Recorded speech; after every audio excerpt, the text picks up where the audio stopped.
जाएगा। पीड़ा का सीधा संबंध पीड़ा से ही होता है। अगर आप किसी को पीड़ा देंगे तो सामने वाला भी आपको पीड़ा देगा। अब यहाँ पे हमें इस चीज से डरने की जरूरत नहीं है कि अगर बुधदेव मारक होंगे तो हमारे लिए बहुत खराब होंगे। हमें बस एक चीज अपनानी है। कुंडली में बुध ग्रह को बालक की संज्ञा दी गई है। ऐसा क्यों? कभी आपने सोचा कि बुध ग्रह को ही बालक क्यों कहते हैं? जी हाँ, अदर प्लैनेट की अपेक्षा बुध ग्रह काफी युवा हैं, इसीलिए उन्हें बालक की संज्ञा दी गई है। बालक कौन? बालक वो जो क्षणिक रुष्टा और क्षणिक दुष्टा का स्वभाव रखते हैं, जो अगर खुश हों तो आपके लिए सब कुछ करते हैं बिना ये सोचे कि आपको अच्छा लग रहा है या बुरा लग रहा है, और अगर रुष्ट हों तो भी सब कुछ करते हैं बिना ये सोचे कि आपको अच्छा लग रहा है या बुरा लग रहा है। इसी तरीके का स्वभाव होता है जो जातक बुध ग्रह से रूल्ड होते हैं। बुध ग्रह के जातक हमेशा अपनी वाणी के लिए जाने जाते हैं। अब वाणी में भी क्या करते हैं, वो बहुत ज्यादा बुरा नहीं करते हैं। अगर कभी भी देखिएगा आप कि अगर बुध ग्रह आपके अच्छे होंगे तो आपकी वाणी मधुर होगी, आपकी वाक्पटुता में कुशल होंगे। लेकिन अगर आपके बुध देव खराब होंगे तो आप स्टैमरिंग करेंगे एक बालक की तरीके से। आपकी बातें जो हैं वो समझ में नहीं आएंगी एक बालक की तरह से। आप कहना कुछ चाहेंगे, आप समझाना कुछ चाहेंगे, लेकिन आप अलाइन नहीं कर पाएंगे अपनी लैंग्वेज और अपनी माइंड को। क्यों ऐसा क्यों होता है? ऐसा इसलिए होता है क्योंकि यही स्वभाव है एक बालक का। बालक चाहता कुछ है, करता कुछ है, बोलता कुछ है। जब आपके बुध देव कमजोर होंगे, पीड़ित अवस्था में होंगे या मारक होंगे तो कुछ ऐसे ही करवाएंगे। कभी कभी ऐसा करवा देंगे आपकी वाणी के माध्यम से। अगर मारक होंगे, आप कहना अच्छा चाहते हैं लेकिन आपके मुंह से कुछ ऐसा निकल जाएगा जिससे सामने वाले को आपके ऊपर क्रोध आ जाएगा। अब जब उसको क्रोध आएगा तो वो आपके अगेंस्ट में कुछ तो एक्शन करेगा ही। या तो आपसे मुंह से कुछ कहेगा जैसे कि आपने कहा, या फिर आपके साथ में कुछ और करेगा जिससे आपको पीड़ा हो। पीड़ा का सीधा संबंध पीड़ा से ही होता है। अगर आप किसी को पीड़ा देंगे तो सामने वाला भी आपको पीड़ा देगा। अब वो माध्यम कुछ भी हो सकता है। यही आशय होता है मारक ग्रह का। मारक ग्रह भी यही कराते हैं। वो जानते हैं कि सामने आपके कौन बैठा है। आपको नहीं पता है कि आपके सामने कौन सा जातक बैठा है।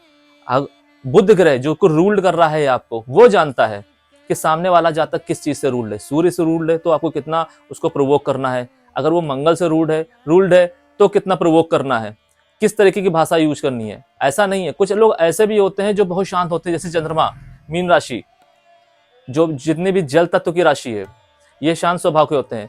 इनके ऊपर बहुत देर से असर होता है, मगर ऐसा नहीं है कि इनके ऊपर असर नहीं होता है। ये लोग बिल्कुल सुनामी की तरह होते हैं। जब असर होता है तो ये लोग सूर्य, मंगल, बुध, बृहस्पति, शुक्र, इन सब से रूल्ड जो जातक होते हैं इनसे भी ज्यादा खतरनाक हो जाते हैं। तो हमें यह समझना होगा कि हमारे जो बुध देव हैं वो हमें क्या दे रहे हैं और कैसे दे रहे हैं। यहाँ पे हमें इस चीज से डरने की जरूरत नहीं है कि अगर बुध देव मारक होंगे तो हमारे लिए बहुत खराब होंगे। हमें बस एक चीज अपनानी है। कभी भी अगर हमारी कुंडली में बुध देव खराब है और हम कोई भी उपाय नहीं कर पा रहे हैं, कोई भी रेमेडी नहीं कर पा रहे हैं उनको सुधारने के लिए, तो उसका एक ही सरल उपाय है। एक चीज आप कर लीजिए बस। क्या? मौन धारण कर लीजिए। अगर आप चुप रहेंगे, चुप, तो बुध देव आपको कोई भी नकारात्मक रिजल्ट दे ही नहीं पाएंगे। क्योंकि हर प्लैनेट का एक तरीका होता है। जैसे राहु क्या करता है? राहु कभी भी आपको डायरेक्ट नहीं परेशान करेगा। वो किसी ना किसी प्लैनेट का सहारा लेगा और थर्ड पार्टी से बोलते हैं, थर्ड प्लैनेट के थ्रू आपको परेशान करेगा, डायरेक्ट नहीं करेगा। राहु हो गए, केतु हो गए, केतु का भी तरीका अलग है। लेकिन जो बाकी के प्लैनेट हैं, जो हमारे 7 प्लैनेट है, सूर्य देव से लेके सूर्य देव, चंद्र देव, मंगल, बुध, बृहस्पति, शुक्र, शनि पर्यंत, ये जितने भी हमारे प्लैनेट है ये डायरेक्ट अटैक करते हैं। इनके जो भी चीज सिग्निफिकेंट है ये उसके माध्यम से करते हैं हमारे ऊपर अटैक, सामने वाले पर अटैक, अगर मारक है तो। ये इस पर भी हम बात करेंगे जब जैसे जैसे नंबर आता जाएगा जिस प्लैनेट का, उसके बारे में बात करेंगे। फिलहाल बुध हमें इसी तरीके से परेशान करते हैं। बुध को हम हैंडल भी कर सकते हैं, जैसे एक बच्चे को हैंडल किया जाता है ऐसे ही हम बुध को भी हैंडल कर सकते हैं। लेकिन मैं तो यही कहूंगा आपसे कि बुध को हैंडल करने के बजाय अगर हम बुध को अच्छा करते हैं तो वो हमारे लिए ज्यादा बेनिफिशियरी है। क्योंकि आज के समय में, आज की भागम भाग जिंदगी में सबसे ज्यादा इंपॉर्टेंट क्या है? कम्युनिकेशन, एंड उसके बाद नेटवर्क। और कहीं ना कहीं इन दोनों ही चीजों को मैनेज और हैंडल या ये कह सकते हैं कि पूर्णतया होल्ड अगर कोई रखता है तो वो बुध देव रखते हैं। तो देखा आपने कैसे होते हैं बुध ग्रह से रूढ़ लोग, जैसा प्लानेट वैसा जातक। अब इसका मतलब ये नहीं है कि पूरा का पूरा असर आपके ऊपर बुध देव का ही आएगा। जैसा कि मैंने बोला, आपको लास्ट वीडियो के माध्यम से बताया कि ये वृष राशि है और वृष राशि के लॉर्ड होते हैं शुक्र देव, इसलिए सबसे ज्यादा जो असर आएगा वो आएगा शुक्र देव का।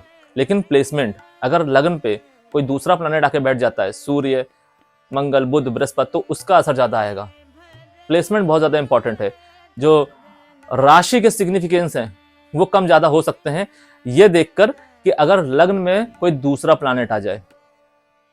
Welcome celestial seekers to the cosmic journey. मैं यहां हूं ताकि आपको ब्रह्मांड के रहस्यों के माध्यम से गाइड कर सकूं और ज्योतिष के ज्ञान से आगे का मार्ग प्रकाशित कर सकूं। अब अगर यही बुध देव हमारे 5th हाउस में यानी कि पुत्र भाव में होंगे तो हमें क्या रिजल्ट देंगे। पुत्र भाव में बैठे हमारे बुध देव उच्च के हो जाते हैं। अब आप यहां देखिए कि त्रिकोण का मालिक त्रिकोण में बैठा है, वो भी उच्च का होकर। ये इस कुंडली की सबसे अच्छी जगह है। केंद्र और त्रिकोण हर कुंडली की सब द बेस्ट प्लेसमेंट होती है, और उसी में अगर कोई प्लैनेट अपना स्वगृही या उच्च का होकर बैठ जाता है तो उसके फलों में 100 टाइम बढ़ोतरी हो जाती है। 1-2 नहीं, 100 टाइम्स। जी हाँ, मगर यहाँ पे एक चीज और देखनी होगी, जैसा कि मैंने बोला कि वो डिग्री वाइज स्ट्रांग हो, डिग्री वाइज बली हो, और लग्नेश की स्थिति, लग्नेश आपका 6, 8, 12 या फिर पीड़ित अवस्था में नहीं होना चाहिए। अगर ये दोनों स्थितियां सही हैं तो आप देखिएगा, या जिस भी जातक के कुंडली में बुध देव 5th हाउस में हो, वृष राशि में, तो आप देखिएगा कि वो जातक वाणी में कितना धनी होगा। उसका पुत्र भी वाणी में अपने पिता से 10 कदम आगे होगा। पुत्र मृदुभाषी होगा। उस जातक की लव अफेयर जो लाइफ होती है वो बहुत अच्छी होगी। जातक धर्म कर्म में रहेगा। जातक की इनिशियल एजुकेशन बहुत अच्छी जाएगी। जातक कम प्रयास में अधिक सीखने का गुण रखेगा। जैसे होते हैं ना, आपने देखा होगा कि जातक अपनी एज से ज्यादा सीख लेता है। कुछ हैं हमारे इतिहास उठा के देखिए, ऐसे कई सारे लोग मिलेंगे जिनकी उम्र बहुत कम है लेकिन उनका ज्ञान उनकी उम्र से कई गुना ज्यादा है, जिसको लोग कहते हैं कि ये पुनर्जन्म से। हाँ, पुनर्जन्म भी हो सकता है। पुनर्जन्म के ऊपर भी मैं एक डिटेल्ड वीडियो बनाऊंगा। वो सारी एनर्जी से, वो सारा ज्ञान, वो चैनलाइज होता है। लेकिन यहाँ हम बात कर रहे हैं ईष्ट देव की, हमारे बुध देव की। तो हमारे बुध देव जातक की मेमोरी पावर इतनी स्ट्रांग कर देंगे कि वो कम प्रयास में 10 गुना, 20 गुना, 50 गुना, डिग्री वाइज जितना स्ट्रांग होगा उतना अच्छा सीख सकेगा। और जब आपकी एडॉप्टिंग पावर अच्छी होगी, जब आपकी सीखने की क्षमता अच्छी होगी, तो आप कुछ भी सीख सकते हैं और ज्यादा से ज्यादा सीख सकते हैं। वहीं एक नॉर्मल बालक 1 घंटे में अगर 1 पेज पढ़ता है और याद करता है, और जिसका बुध अगर 5th हाउस में है, बली है और उच्च का है वृष राशि में, जी हाँ, तो वो 1 घंटे में 10 पेज करेगा। उसकी क्षमता उसकी क्षमता को नापा नहीं जा सकता, लेकिन मिनिमम 10 पेज उसका वो करेगा ही करेगा। वो 100 तक जा सकता है। कई सारे कॉम्पिटिशन्स को वो निकाल सकता है। उसके लिए सारी चीजें सेकेंडरी है। सब कुछ सेकेंडरी हो जाता है उसके लिए। क्यों? क्योंकि जब हम किसी चीज के लिए यूज्ड टू हो जाते हैं तो हमारे लिए सब कुछ सेकेंडरी है। प्राइमरी क्या है? जिसको हम पाना चाहते हैं मगर पा नहीं पाते हैं, या हम जिसको पाना चाहते हैं उसके लिए हमें स्ट्रगल करना पड़ रहा है। और वही दूसरी तरफ जो चीज हम पाना चाहते हैं और वो चीज हमें आराम से मिली जा रही है, आसानी से मिली जा रही है, आहिस्ता से मिली जा रही है। हम चाह रहे हैं और मिल जा रही है। ऐसा क्यों होता है? ऐसा इसीलिए होता है। हाँ, 5th हाउस इस चीज का भी सिग्निफिकेंस है कि अगर आपकी कोई इच्छा है, आप सोचते हैं, कई बार आपने देखा होगा कि आपने ये विश करी और वो पूरी हो गई। वो ऐसा क्यों हुआ? ऐसा इसी वजह से होता है कि क्योंकि हमारा 5th हाउस एक्टिव है। यहां पर बैठे हुए बुध देव अपनी 7वीं दृष्टि से लाभ भाव को देखेंगे। लाभ भाव किस चीज का भाव होता है? लाभ भाव होता है हमारे लाभ का, हमारी गेनिंग का, हमारे इन्वेस्टमेंट्स का। हमारे इन्वेस्टमेंट कितने मल्टीप्लाई होंगे। तो ऐसी सिचुएशन में जातक जिस भी चीज को छुएगा वो सोना होता चला जाएगा। जिस भी स्टॉक में इन्वेस्ट करेगा वो मल्टीप्लाई होता चला जाएगा। जातक की डिजायर्स फुलफिलमेंट का है। जातक जो भी सोचेगा, जैसे कि मैंने बोला कि 5th हाउस। ऐसा एक और चीज आपने कभी देखा है कि अगर कोई भी हाउस है, जैसे कि फिफ्थ हाउस, तो फिफ्थ हाउस के जस्ट सामने फुलफिलमेंट, मतलब फिफ्थ हाउस आपका विश का हो गया एंड 11th हाउस आपका फुलफिलमेंट का हो गया। इसी तरीके से फोर्थ हाउस आपका घर गाड़ी मकान, तो 10th हाउस जो उसका 7वां घर है वो हो गया उसका कर्म भाव, मतलब आपको कर्म करना है, गाड़ी लेने के लिए, मकान लेने के लिए, भूमि लेने के लिए आपको कर्म करना है। बिना कर्म के तो आपको घर गाड़ी मकान मिलने से रहा। तो आपने देखा कि किस तरीके से दो हाउसों को एक साथ अलाइन किया गया और 180 डिग्री के ही गैप में रखा गया है। क्यों, ऐसा क्यों? कभी भी आप देखिएगा कोई भी घर ऐसा है जो 180 डिग्री पे उसी को ही एसोसिएट कर रहा है। क्यों? एकदम इक्वल, पूरक। तो अगर हमारे बुध देव फिफ्थ हाउस में होंगे और सामने अपने 11th हाउस को देखेंगे तो जातक की इच्छाएं पूरी होंगी।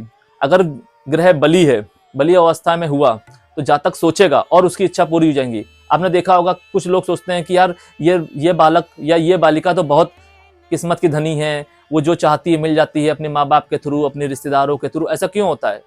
ऐसा इसीलिए होता है। ऐसा एक और भी चीज की वजह से होता है। कभी कभी ऐसे जातक जहां पैदा होते हैं, जहां भी जन्म लेते हैं, उसके घर वाले अगर अच्छी कंडीशन में नहीं है, फाइनेंशियली नहीं है, और वो लड़का, वो जो जातक है, वो जो जातिका है, एम्बिशियस हुए, एम्बिशियस होना भी हमारी कुंडली का ही कुछ प्लैनेट बताते हैं कि वो जातक एम्बिशियस होगा या नहीं होगा। एम्बिशियस और ओवर एम्बिशियस दो अलग सब्जेक्ट हैं। अगर वो जातक एम्बिशियस है तो उस जातक की इच्छाओं को पूरी करने के लिए उसके घर वाले, या मतलब उसके घर में अगर कोई उसके पिता हैं या माता हैं, जो भी घर के मुखिया हैं, जो हेड हैं, वो दिन दूनी रात चौगुनी तरक्की करना शुरू कर देते हैं। जिसकी वजह से क्या होता है, जातक की सारी इच्छाएं टाइम से पूरी होती हैं, जातक की स्कूलिंग अच्छी सी होती है। जैसे मैंने बोला ना, फिफ्थ हाउस इनिशियल एजुकेशन का भी है। आपने देखा होगा आजकल तो होड़ लगी हुई है बच्चे को अच्छा पढ़ाने के लिए, अच्छा सिखाने के लिए। कई सारे स्कूल्स आ गए हैं, कई सारे प्ले स्कूल आ गए हैं, पहले तो नहीं था ऐसा। ये सब क्यों हो रहा है? ये सब इसीलिए हो रहा है। हर जातक चाहता है कि उसके बच्चे के साथ में अच्छा हो, वो जो नहीं सीख पाया उसका बच्चा सीखे, और वो जल्दी सीखे और ज्यादा सीखे, ताकि वो सरवाइव कर सके इस भागम भाड़ भरी दुनिया में। अब बात करते हैं रेमेडी की। वो कौन सी रेमेडी है फिफ्थ हाउस में जिसको अपना के हम बुध देव के रिजल्ट को बढ़ा सकते हैं, इनहेंस कर सकते हैं और उनको बली कर सकते हैं? जी हाँ, फिफ्थ हाउस में अगर बुध देव होंगे तो जातक को, हर जातिका को जिसकी वृष राशि है और फिफ्थ हाउस में बुध देव बैठे हैं, उसको हर मंगलवार को गौमूत्र का सेवन करना है। जी हाँ, गौमूत्र आप थोड़ा सा ले लीजिए, अगर आपको ज्यादा नहीं पीना है आप 1 ढक्कन ले सकते हैं। अगर हर मंगलवार को आप गौमूत्र का सेवन करेंगे तो आपके बुध देव आपको अच्छे और ज्यादा रिजल्ट देने के लिए बाध्य हो जाएंगे। मैं तो यही कहूंगा, इस अवस्था में जब आपके बुध देव बली हैं और अच्छी त्रिकोण में बैठे हैं उच्च के होके, तो आपको ज्यादा से ज्यादा अच्छे से अच्छे रिजल्ट लेने चाहिए। और जिस भी जातक के बच्चों में ये योग है, तो मैं तो उनके पेरेंट्स से भी ये कहूंगा कि अपने बच्चों को गौमूत्र पीने की आदत डलवाएं, जिससे उनका बुध अच्छा होगा। अभी अगर बचपन से ये आदत डलवा देते हैं तो आगे वो इस चीज को कंटिन्यू कर पाएंगे। और जितनी अगर होल लाइफ ये इस चीज को, ये इस रेमेडी को कंटिन्यू करते हैं, तो आप देखिएगा, ये मेरा दावा है कि वो उच्च पदों में पहुंचेंगे। अगर वो व्यवसाय करते हैं तो ये बहुत छोटी चीज है कि वो 10 करोड़, 20 करोड़, 500 करोड़ कमाएगा। ये बात मान के चलिए कि वो हजारों करोड़ तक पहुंच सकता है। हमको सही समय पर सही चीज करनी आनी चाहिए। अभी तक तो ऐसा था कि किसी को पता ही नहीं चलता था, लेकिन हाँ, आजकल इस सोशल मीडिया की दुनिया में बहुत सारी चीजें हैं जो हमको आसानी से पता चल जाती हैं, और जब पता चल जाती है तो उसको इंप्लीमेंट करने में किस बात की शर्म। अब अगर यही बुध देव हमारे छठे हाउस में यानी कि रिपु भाव में होंगे तो क्या करेंगे? छठा भाव रोग ऋण का, छठा भाव हमारे लोन का। तो यहां पे बैठे बुध देव हमें नेगेटिव रिजल्ट देंगे। क्यों? क्योंकि जैसे कि मैंने बोला कि कोई भी प्लैनेट अगर योग कारक स्थिति में है आपकी कुंडली में और वो 6, 8, 12 में आके बैठ जाता है तो वो नेगेटिव हो जाता, पीड़ित हो जाता, और पीड़ित प्लैनेट भी हमें पॉजिटिव रिजल्ट नहीं देते। तो हमें क्या करना चाहिए? हमें उस प्लैनेट को पॉजिटिव करना चाहिए। यहाँ पे बैठे हमारे बुध देव आपको कंपटीशन, अगर आप किसी कंपटीशन में भाग ले रहे हैं तो उसमें आपको फेल करा देंगे, आपको जेल यात्रा करा देंगे, आपके ऊपर कर्जा चढ़वा देंगे। आपको सम्मान, आपका जो सम्मान है उसमें हानि करवाएंगे। यहाँ से बैठे बुध देव अपनी 7वीं दृष्टि 12th हाउस में डालेंगे, यानी कि व्यय भाव, तो आपकी सेविंग्स को नष्ट करा देंगे, आपके व्यय बढ़ा देंगे। आपकी कमाई 10 रुपए होगी, आपकी व्यय 20 रुपए, 30 रुपए, 100 रुपए, उसकी कोई गिनती नहीं है। जिस अवस्था में वो पीड़ित होंगे, और अगर वो पीड़ित हैं, पीड़ित में हो वो अगर बली हो गए तब तो और भी ज्यादा। ये उस पर डिपेंड करेगा कि वो बली कितने हैं। अगर वो बली ज्यादा है तो आपकी कमाई 10 रुपए होगी और खर्चा 50, 60, 70, 80, 90, 100 कुछ भी हो सकता है। वो डिपेंड करेगा कुंडली टू कुंडली। तो आपको, अगर आप देश के बाहर जाते हैं तो आपको डॉक्यूमेंटेशन से रिलेटेड प्रॉब्लम आएगी। आप पहली बात जा नहीं पाएंगे, अगर जाएंगे तो वहां पे आप फंस सकते हैं। अब देखिए, ये दोनों भाव एक दूसरे से 180 डिग्री पर ही हैं और दोनों एक दूसरे से एसोसिएटेड हैं। आप अगर बाहर गए या आपने जाने की कोशिश की या आपने अपने कनेक्शन को लेवरेज करके जबरदस्ती जाने की कोशिश की, जो कि ऐसा पहली बात तो मुमकिन नहीं है। अगर आप गए, वो बात अलग है कि अगर आपकी कुंडली में विपरीत राजयोग जैसी स्थिति आ गई तो एक अलग चीज है। लेकिन उस कंडीशन में भी अगर बुध देव की दशा अंतरदशा आई तो आपको ये प्रॉब्लम झेलनी पड़ेगी। आप बाहर गए, आपको वहां पे जेल यात्रा हो सकती है, क्योंकि दोनों भाव एक दूसरे के साथ में एसोसिएटेड है। यहाँ पर आपको प्रतिदिन ब्रह्म मुहूर्त में उठकर गायत्री मंत्र का जाप करना है। जी हाँ, ब्रह्म मुहूर्त में उठकर गायत्री मंत्र का जाप करना है, एटलीस्ट 108 टाइम, 108 बार। अगर आप 108 बार नहीं कर सकते तो 24 बार कीजिए। अगर आप 24 बार ब्रह्म मुहूर्त में उठकर प्रतिदिन गायत्री मंत्र का जाप करते हैं तो ये मेरा दावा है कि छठे घर में बैठे होने के बावजूद आप इसके मारक तत्व को तो कम करेंगे ही करेंगे, साथ ही इसके योग कारक तत्व को एक्टिव भी करेंगे।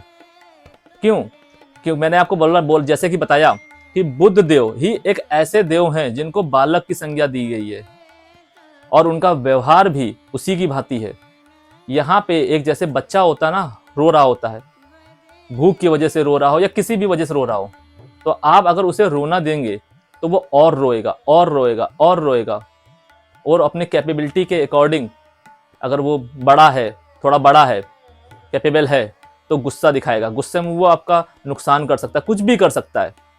उसी तरीके से अगर आप उसको वो चीज़ नहीं दे रहे हैं, उसको बहला रहे हैं, उसको फुसला रहे हैं, उसको खिला रहे हैं, तो वो आपके साथ में नॉर्मल हो जाएंगे और आप वो चीज़ भूल जाएंगे। ऐसे हैं हमारे बुध देव। तो अगर आप प्रतिदिन ब्रह्म मुहूर्त में उठ के गायत्री मंत्र का जाप करते हैं, लेकिन ये ध्यान रखिएगा, अगर आप 108 से शुरू कर रहे हैं तो पूरी जिंदगी 108 कीजिए, और अगर आप 24 से शुरू कर रहे हैं तो पूरी जिंदगी 24 से कीजिए। ये अगर आप पूरी जिंदगी करते हैं तो ये मैटर नहीं करता है कि बुध की दशा या अंतरदशा है। मैटर ये करता है कि आपकी कुंडली में जो 3 ग्रह होते हैं, एक लग्नेश, एक पंचमेश और एक नौमेश, ये आपकी कहीं ना कहीं पूरी जिंदगी मदद करते हैं। हाँ, दशा अंतरदशा में तो ये पूरी तरीके से एक्टिव होते हैं, उसमें तो उनके रिजल्ट मिलते ही मिलते हैं। तो मैं आपको यही सजेशन दूंगा, यही मेरा कहना है कि आप पूरी जिंदगी चाहे 24 बार या 108 बार आप इसका जाप कीजिए। अगर आप ऐसा करते हैं तो आप देखिएगा कि बुध देव के जो मारक तत्व हैं वो कमी आएगी उसमें, और उनके जो पॉजिटिव रिजल्ट्स हैं, जो उनके योग कारक तत्व है, उसमें बढ़ोतरी होगी। अब ये नहीं कहूंगा मैं कि उसमें बहुत ज्यादा बढ़ोतरी होगी, लेकिन वो कहते हैं ना कि डूबते के लिए तिनके का सहारा, तो आपको तिनके के सहारा नहीं, आपको तिनके से ऊपर मिलेगा, ये मेरी गारंटी है। अब अगर हमारे बुध देव 7th हाउस में बैठे हुए, हमारे बुध देव हमें क्या रिजल्ट देंगे? 7th हाउस में बैठे हुए बुध देव आपके वैवाहिक जीवन को अच्छा करेंगे, आपकी पार्टनरशिप को अच्छा करेंगे, आपके डेली वेजेस को अच्छा करेंगे। जातक बुध की दशा अंतरदशा में अगर उसको डेली वेजेस से रिलेटेड कोई प्रॉब्लम आ रही होगी तो उसको कोई प्रॉब्लम नहीं होगी, उसमें बढ़ोतरी होगी। जातक के अगर शादीशुदा जिंदगी में अगर कोई प्रॉब्लम आ रही होगी तो वो सही करेंगे। पार्टनरशिप जातक बुध की दशा अंतरदशा में कर सकता है। मैं तो यही सजेशन दूंगा कि अगर आपका कोई भी प्लैनेट 7th हाउस में पार्टनरशिप वाले घर में अगर पॉजिटिव होकर बैठा है तो मैं तो यही सजेशन दूंगा कि आप अपनी पार्टनरशिप उसकी दशा या अंतरदशा में ही शुरू कीजिए। अगर अंतरदशा में शुरू कर रहे हैं तो ये जरूर देख लीजिए कि जिस भी ग्रह की दशा है वो आपके लिए फेवर में है कि नहीं है, क्योंकि पार्टनरशिप एक बहुत बड़ा सब्जेक्ट है। पार्टनरशिप में लोग बनते भी हैं और पार्टनरशिप में लोग बिगड़ते भी हैं। लोगों का जैसे आज के टाइम में काफी ज्यादा एस्ट्रोलॉजर जैसे राहु केतु और शनि देव के रिजल्ट को लेकर कंफ्यूज रहते हैं, उसी तरीके से एक पार्टनरशिप भी एक सब्जेक्ट है। पार्टनरशिप को भी लेके लोग कंफ्यूज रहते हैं। लेकिन मेरा अब तक का अनुभव रहा है, मैंने जो अब तक हजारों और लाखों कुंडलियां देखी हैं, उसमें मैंने यही पाया है कि आपके प्लैनेट अगर योग कारक स्थिति में भी हैं, तो भी अगर आपने गलत समय पे अगर पार्टनरशिप कर ली है तो भी उनका नुकसान ही हुआ है। मैंने ऐसे भी लोगों की कुंडली देखी है जो करोड़पति थे, अरबपति थे, लेकिन उन्होंने क्या किया, गलत समय में पार्टनरशिप कर ली। हुआ क्या कि जो भी उसका पार्टनर था सारा पैसा हड़प कर गया, सारी इंडस्ट्री पी गया, सारी जायदाद पी गया। तो आपको ये चीज का जरूर ध्यान रखना है कि आप पार्टनरशिप अगर किसी से कर रहे हैं, मतलब आप अगर किसी को पार्टनर बना रहे हैं, किसको पार्टनर बना रहे हैं ये ज्यादा इंपॉर्टेंट है। सबसे बेहतर चीज तो ये है कि दशा अंतर दशा देख लीजिए, और जिसके साथ पार्टनरशिप कर रहे हैं उसकी कुंडली देख लीजिए कि कहीं भाई उसके कुंडली में ऐसा कोई योग तो नहीं है। क्योंकि कभी कभी ऐसा होता है कि जातक ऐसा नहीं होता, क्योंकि अगर हमें पता होगा सामने वाला इंसान ठीक नहीं है, लालची है या कुछ भी है, तो हम उसके साथ संबंध बढ़ाएंगे ही नहीं। लेकिन क्या होता है, सडन हमने उसके साथ संबंध बनाया, हमें पता था कि वो अच्छा है, बचपन से उसको देखते आ रहे, हमने बहुत सुन रखा है, हो सकता है वो आपके परिवार का ही बंदा हो या बंदी हो, लेकिन जब हमने उसके साथ वो पार्टनरशिप की तो हमें प्रॉब्लम आई। ऐसा क्यों हुआ? ऐसा हुआ, ग्रह रिस्पॉन्सिबल थे, आपने ध्यान नहीं दिया, जिसकी वजह से ये प्रॉब्लम आई। बहुत सारे, मेरे हिसाब से 99% लोगों के साथ ऐसा होता है। तो इस चीज का हमेशा ध्यान रखिए। यहां से बैठे हुए बुध देव की दृष्टि लग्न में जाएगी, लग्न में देखने की वजह से जातक चालाक हो जाएगा, धूर्त टाइप का हो जाएगा। लेकिन यहां पे एक और चीज देखनी है, अगर जातक का लग्नेश पीड़ित हुए तो ये बात ध्यान देने वाली है कि जातक की जो पत्नी होगी, या अगर स्त्री की कुंडली है तो जातक का जो पति होगा वो भाई बहुत ज्यादा चालाक होगा, उसके एक्स्ट्रा मैरिटल अफेयर होंगे इसी चालाकी की वजह से। बस ये ध्यान देना है कि लग्नेश कमजोर नहीं होना चाहिए। यहां पे अगर आपका लग्नेश कमजोर हुआ तो जातक इस लेवल का धूर्त हो जाएगा कि आप उस पर यकीन नहीं कर सकते हैं। फिर वो चाहे आपकी कुंडली का है, वो चाहे फिर आपकी कुंडली में हो ये योग बना हो, या आपके घर में किसी आपके माता पिता भाई बहन पुत्र पति पत्नी किसी भी कुंडली में बना हो, ये आप देखिएगा जातक धूर्त हो जाएगा, जातक एक्स्ट्रा मैरिटल अफेयर करेगा या करेगी, ये 100% है। जातक अपनी जुबान के थ्रू, यहां पर देखिएगा, यहां पर जुबान नेगेटिव नहीं आएगी, यहां पर वो अपने धूर्त वाले काम के माध्यम से उसकी जुबान उसकी पॉजिटिव हो जाएगी। ये देखने वाली बात है। अब यहीं पे बैठे हुए हमारे बुध देव लग्न में देखेंगे तो जातक की वाणी को अच्छा करेंगे, जातक की बुद्धि को अच्छा करेंगे। हाँ, वाणी में उतना फर्क नहीं आएगा जितना लग्न में बैठ के या फिर 5th हाउस में या 2nd हाउस में बैठ के आएगा, लेकिन हाँ आएगा। जातक कम बोलेगा लेकिन अच्छा बोलेगा, जातक की बुद्धि तेज होगी, जातक की पर्सनालिटी में बुध देव का असर दिखाई देगा। अब अगर हमारे बुध देव 7th हाउस में होंगे तो हमें वो कौन से उपाय करने हैं जिससे हम बुध देव के पॉजिटिव रिजल्ट को बढ़ा सकते हैं? जी हाँ, कलत्र भाव में अगर हमारे बुध देव होंगे तो आपको शुक्रवार वाले दिन नदी किनारे बैठ के, किसी भी नदी किनारे बैठ के, नदी ना हो तो नहर ही सही, अगर नदी हो तो बहुत अच्छा, नदी किनारे बैठ के बुध देव की पूजा कीजिए। देखिए कितनी अच्छी रेमेडी है। बुध देव बैठे हैं 7वें स्थान पे, देख रहे हैं शुक्रदेव को, यानी कि शुक्रदेव की राशि है वृष, और लग्न को देख रहे हैं जो शुक्रदेव का स्थान भी है। तो आपको शुक्रवार वाले दिन बैठना है। समझ में आ रहा है आपको?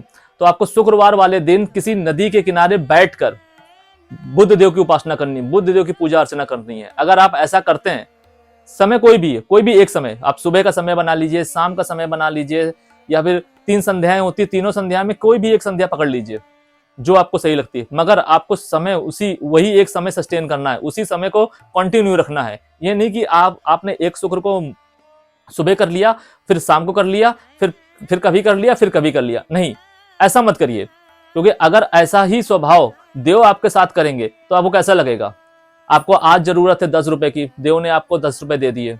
अगर कल आपको 100 रुपए की जरूरत है, देव ने आपको नहीं दिए, तो आपको कैसा लगेगा? इसलिए देव के साथ भी हमेशा वो व्यवहार कीजिए जो आप देव से अपने लिए चाहते हैं।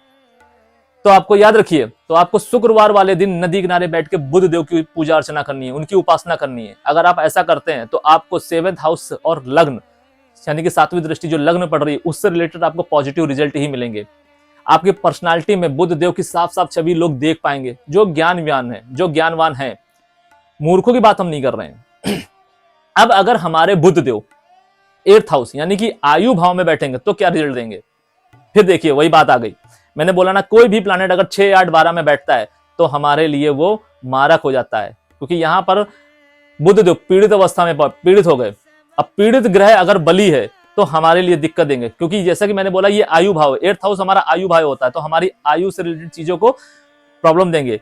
8th हाउस हमारी बड़ी बीमारियों को होता है, लंबी बीमारी, जैसे हार्ट अटैक कह सकते हैं, कैंसर कह सकते हैं, किडनी कह सकते हैं, जितनी भी बड़ी बीमारी हैं, जितनी आप सोच सकते हैं, जिसमें पैसे की कोई लिमिट नहीं है और जिसके ट्रीटमेंट की भी कोई लिमिट नहीं है, वो सारी की सारी बीमारियां 8th हाउस से देखी जाती हैं, उसमें वो आपको हो सकती हैं। आयु भी तो आपकी बीमारियों के थ्रू ही छिन, अगर किसी देव को करनी है तो बीमारी के थ्रू ही तो करेगा, या फिर आपका एक्सीडेंट, या फिर आपको जल से मृत्यु, डूब के मृत्यु, खाई से गिर के मृत्यु, जो सडन वाली चीजें हैं। 8th हाउस हमें सडन देने वाला है, हमें सडन ज्ञान देगा, हमें सडन मृत्यु देगा। आपको जो भी चीजें सडन मिलेगी और सडन जाएगी, जैसे राहु होता है ना, जैसे बोलते हैं ना राहु केतु देव हमको सडन देते हैं और सडन छीन लेते हैं, उसी तरीके से 8th हाउस है, आपको सडन देगा और सडन छीन लेगा। यहां पर बुध देव हमारे नेगेटिव हो जाएंगे। नेगेटिव 8th हाउस में बैठे हुए बुध देव 7वीं दृष्टि धन भाव में डालेंगे। अब धन भाव, जैसे कि मैंने आपको बताया, 2nd हाउस धन भाव, धन से रिलेटेड आपको प्रॉब्लम आएगी, आपकी सेविंग्स खराब होंगी, आपकी पैतृक संपत्ति जो आपको मिली होगी या अगर मिलने वाली होगी तो उसमें दिक्कत आएगी, अगर मिल गई होगी तो आप वो पैतृक संपत्ति नष्ट कर देंगे। वो नष्ट करने के कई कारण हो सकते हैं, आप अपनी वाणी के थ्रू कर सकते हैं। अगर ऐसी दशा में आपने मदिरा पान करना स्टार्ट कर दिया तब तो वो बहुत जल्दी जाएगी, क्योंकि आपको जुए की लत लग सकती है, उस कंडीशन में आप प्रॉपर्टी हार जाएंगे। दुर्योधन एक एग्जांपल है इसका, ठीक है। आपको इन सारी चीजों का ध्यान रखना है। कभी भी आपका कोई भी पॉजिटिव प्लैनेट या कोई नेगेटिव प्लैनेट भी 6, 8, 12 में बैठा है, बस वो ये ध्यान रखने वाली बात है कि 6, 8, 12 में कोई प्लैनेट ऐसा बैठ रहा है और विपरीत राजयोग निर्माण कर रहा हो तो वो एक अलग सिचुएशन है। लेकिन अगर कोई पॉजिटिव प्लैनेट 6, 8, 12 में बैठ रहा है और विपरीत राजयोग जैसा कोई योग निर्माण नहीं हो रहा है, उस कंडीशन में आपको बहुत सतर्क रहना है, क्योंकि 6, 8, 12 में 8th हाउस बहुत खतरनाक है। आपकी आयु छीन सकती है, आपको धन से रिलेटेड प्रॉब्लम आ सकती है। अगर कोई भी बिजनेस, कोई भी चीज आपके साथ एसोसिएटेड है, आपके फैमिली की, आपके परिवार की, उसमें दिक्कत आएगी। आपको संतान से रिलेटेड दिक्कत आ सकती है, आपकी संतान के साथ प्रॉब्लम हो सकती है, आपके संतान को मेंटल से रिलेटेड कोई बीमारी हो सकती है। इवन यहां तक देखा गया है कि कुछ जातक जैसे होते हैं ना कि ऐसे बच्चे हो जाते हैं जिनको हम ना नर में गिनते हैं ना नारी में गिनते हैं। मैं नाम नहीं लेना चाहूंगा, मैं किसी का अपमान नहीं करना चाहता, लेकिन ऐसा भी योग बुध की ही दशा में ही देखा गया है। बुध से ही, जब बुध आपका खराब होता है, पीड़ित अवस्था में होता है, तब ऐसी संतान का जन्म होता है, और कोई दूसरा प्लैनेट इस चीज का जिम्मेदार नहीं है। जब भी कोई भी ट्रांसजेंडर बुध की वजह से होते हैं, तो आप देखिएगा ये इस तरीके की जितनी भी एक्टिविटीज हैं, इस तरीके की जितनी भी चीज आजकल हो रही हैं या पाई जाती हैं, उसके सिर्फ और सिर्फ जिम्मेदार हमारे बुध देव हैं। तो यहाँ पर आपको बुध देव, ये मत सोचिएगा कि बुध देव आपके इष्ट हैं और इस कुंडली के लिए योग कारक है तो आपको वो पॉजिटिव रिजल्ट देंगे। अगर पॉजिटिव नहीं दे रहे हैं तो शांत बैठेंगे, नहीं, वो कोई आपके फूफा नहीं लगते हैं जो शांत बैठेंगे। 6, 8, 12 में अगर कोई भी प्लैनेट जाएगा तो वो आपको प्रॉब्लम ही देंगे। तो यहाँ पे आपको क्या उपाय करने हैं? 8th हाउस यानी आयु भाव में हमारे बुध देव के मारकत्व को कम करने के लिए आपको हर शनिवार को शनि मंत्र का जाप करना चाहिए। जी हाँ, ओम नीलांजम समाभासम रविपुत्रम यमाग्रजम छाया मार्तंड संभूतम तम नमामि शनैश्चरम। इस मंत्र का अगर आप जाप शनिवार को करते हैं 108 टाइम्स, अगर आप नहीं कर पाते हैं तो कम से कम 11 बार कीजिए। हर शनिवार को इसकी आदत बना लीजिए। वैसे मेरी तो राय यही रहेगी कि आप 108 बार कीजिए, क्योंकि ये बहुत गलत भाव है, बहुत खतरनाक भाव है। अगर इससे रिलेटेड आपकी कुंडली में चीजें एक्टिव रहीं तो आपको प्रॉब्लम ज्यादा आएंगी। तो मेरी तो आपको यही सजेशन है कि आप ये इसका शनि देव का मंत्र का जाप 108 बार कीजिए, जिससे आपको आपकी आयु भी लंबी होगी, आपको जो सडन लॉसेस हैं वो नहीं होंगे और धन से रिलेटेड आपको कोई प्रॉब्लम नहीं आएगी। अगर आपके पास पैतृक संपत्ति से रिलेटेड कोई दिक्कत है या आपकी कोई पैतृक संपत्ति फंस गई, जैसे बोलते हैं ना डिस्प्यूट से रिलेटेड कोई प्रॉब्लम है, तो उससे आप बच सकते हैं। इसलिए मेरी आपको यही राय है कि आप 108 बार हर शनिवार को इस मंत्र का जाप कीजिए। और हमेशा इस चीज का ध्यान रखिए कि आपको मदिरा पान नहीं करना है कभी भी। अगर आपका बुध पीड़ित अवस्था में या शनि पीड़ित अवस्था में, शनि पीड़ित अवस्था में हो या अच्छी अवस्था में हो, आपको मदिरा पान तो करना ही नहीं है। और ऐसी अवस्था में जहां पे कोई एक योग तैयार हो रहा है और वो हाउस आपका एक्टिव हो रहा है, तब तो आपको ये काम बिल्कुल नहीं करना है। मांस मदिरा का तो आपको छूना ही नहीं है। जुआ की लत आपको कभी करनी ही नहीं है, क्योंकि अगर आप ऐसा करेंगे तो आपको नुकसान होगा ही होगा। जैसा कि मैंने आपको पिछले वीडियो के माध्यम से एक बात ये भी बताई है कि कोई भी योग कारक ग्रह 100% योग कारक नहीं होता है, और वहीं कोई भी मारक ग्रह 100% मारक नहीं होता है। इसका मतलब ये नहीं कि अगर कोई ग्रह मारक है, यहाँ पे भी अगर बुध देव योग कारक है और यहाँ पे आकर मारक हो रहे हैं, तो आपको सिर्फ 10% या 5% रिजल्ट ही मारक तत्व के देंगे, बाकी वो योग कारक तत्व के रिजल्ट आपको देंगे नहीं। ऐसा नहीं है, वो आपको रिजल्ट भी उतने ही बली होके देंगे जितने बली होके वो योग कारक तत्व, अगर बली होते तो योग कारक के रिजल्ट देते।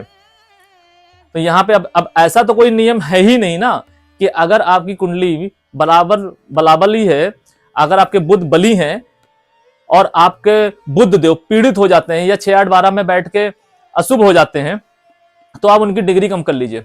नहीं, आप उनकी डिग्री नहीं कम कर सकते, आप उनको शांत कर सकते हैं, आप उनको मना सकते हैं, आप उनकी पूजा अर्चना करके उनको प्लीज कर सकते हैं। जब आप ऐसा करेंगे तो बुध देव बाध्य हो जाएंगे। आखिरकार वो आपकी कुंडली में एक योग कारक है, वो उनकी एक स्थिति, उनकी एक मजबूरी है, उनको एक ऐसा हाउस मिल गया है जिसके प्रति उनकी कुछ जिम्मेदारियां हैं, वो उनको निभानी है। ये सारी फितरत, ये सारी चीजें तो हम इंसानों में है कि हम लोग बायस होकर सोचते हैं। देव कभी बायस नहीं होते हैं। उनको, अगर वो आपकी कुंडली के साथ योग कारक है, वो जानते हैं, लेकिन उनकी स्थिति ऐसी है कि उनको 8th हाउस दे दिया गया। 8th हाउस के कुछ अपने सिग्निफिकेंस हैं, कुछ अपने रिजल्ट्स हैं, तो आपको वो वही रिजल्ट देंगे। प्लस अब वो 5th हाउस को रिप्रेजेंट कर रहे हैं, 5th हाउस को रूल कर रहे हैं, तो 5th हाउस से रिलेटेड चीजों में आपको प्रॉब्लम दे देंगे। अगर गलत नहीं करेंगे तो प्रॉब्लम दे देंगे, आपकी संतान होने में प्रॉब्लम आएगी। संतान अगर होगी, अगर मान लीजिए 5th हाउस में कोई नेगेटिव ग्रह या मारक ग्रह की दृष्टि चली गई, नेगेटिव ग्रह जैसे कि राहु केतु की प्लेसमेंट अगर अच्छी नहीं हुई, अगर राहु केतु की प्लेसमेंट अच्छी होती है तो वो तो अच्छी बात है। अगर नहीं अच्छी है, ये मारक ग्रह की दृष्टि चली गई, तब उस कंडीशन में वही होगा जो मैंने आपको बताया। आपकी संतान अगर होगी तो कुछ प्रॉब्लम हो सकती है उसको, ठीक है। यहाँ पे बच्चे न नर हो न नारी हो, इस तरीके के बच्चे भी हो सकते हैं। तो हमेशा इस चीज का ध्यान रखना। आपकी लव अफेयर लाइफ में भी प्रॉब्लम आ सकती है, आपको समझ में ही नहीं आएगा कि आपके साथ क्या हो रहा है। सडन चीजें अच्छी चल रही होंगी और आपको पता नहीं चलेगा कि आपको तो लगेगा आपने तो कुछ किया ही नहीं है, मगर आपके साथ ऐसा कैसे हो गया। उसमें किसी की जिम्मेदारी, इसमें किसी की कोई जिम्मेदारी नहीं है, ना कोई जिम्मेदार होता है। आप सोचेंगे कि भाई उसने ऐसा कर दिया, इसने ऐसा कर दिया, नहीं। आपकी कुंडली के प्लैनेट, कभी कभी तो मैंने ऐसा भी देखा है कि कुछ लोगों की कुंडली के प्लैनेट इतने खराब होते हैं, इतनी खराब अवस्था में होते हैं कि सामने से अगर कोई बंदा बता भी रहा है कि तुम्हारे प्लैनेट इस तरीके से खराब है और इस वजह से तुम्हें प्रॉब्लम हो रही है, वो मानेगा ही नहीं। क्यों? क्योंकि उसकी बुद्धि खराब हो चुकी है, बुद्धि छीन लेते हैं।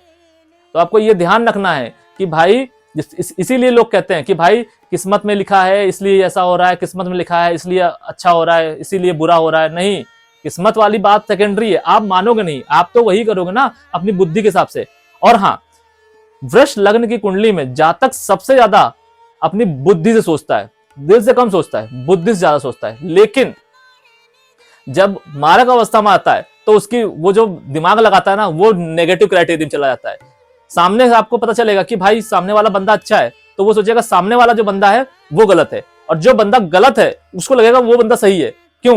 क्योंकि वो भ्रम, बच्चा है ना, बालक है ना, तो वो भ्रम पैदा करता है। जैसे बालक करते हैं कि भाई अभी कुछ कह रहे हैं, फिर सेकंड क्षणिक बार में कुछ और कहने लगे, क्षणिक रुष्टा क्षणिक तुष्टा। तो इस चीज का आप ध्यान रखिए। आपको हमेशा शनिवार वाले दिन शनि देव का मंत्र का जाप करना है। साथ ही आपको यह भी देखना है कि आपके लग्नेश की स्थिति अच्छी होनी चाहिए।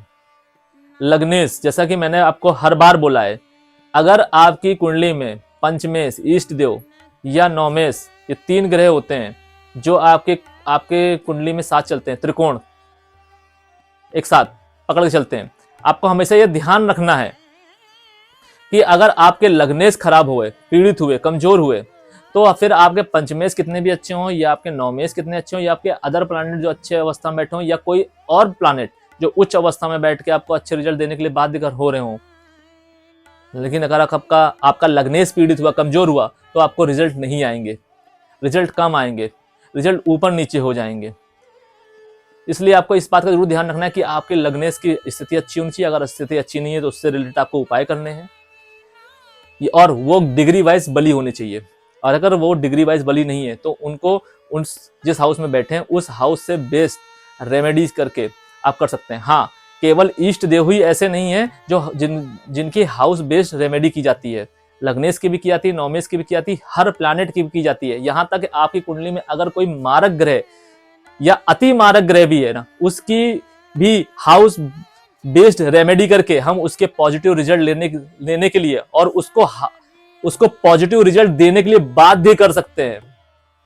जी हाँ, आपने देखा होगा कि जिसे बोलते हैं ना कि जैसे कि आपके साथ कोई भी ऐसी सिचुएशन हुई जो आपके लिए फेवर में नहीं है, लेकिन लोग क्या करते हैं, उस सिचुएशन को भुना लेते हैं और रास्ता बना लेते हैं। वो कैसे होता है? वो इसी वजह से होता है, जिन्होंने अपने मारक प्लानट से रिलेटेड अगर उनको पता है तो उसकी रेमेडी कर ली, या कभी कभी ऐसा होता है कुछ लोग स्पेशली ब्लेस्ड होते हैं, वो बाय डिफॉल्ट रेमेडी हो जाती है उनकी, तो वो क्या करते हैं, उनको कोई प्रॉब्लम आती है और वो अपना रास्ता बना लेते हैं।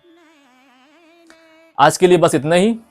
सेलेस्टियल एनर्जीज आपका मार्गदर्शन करें और आपके आगे के सफर को आसान करें। Thank you.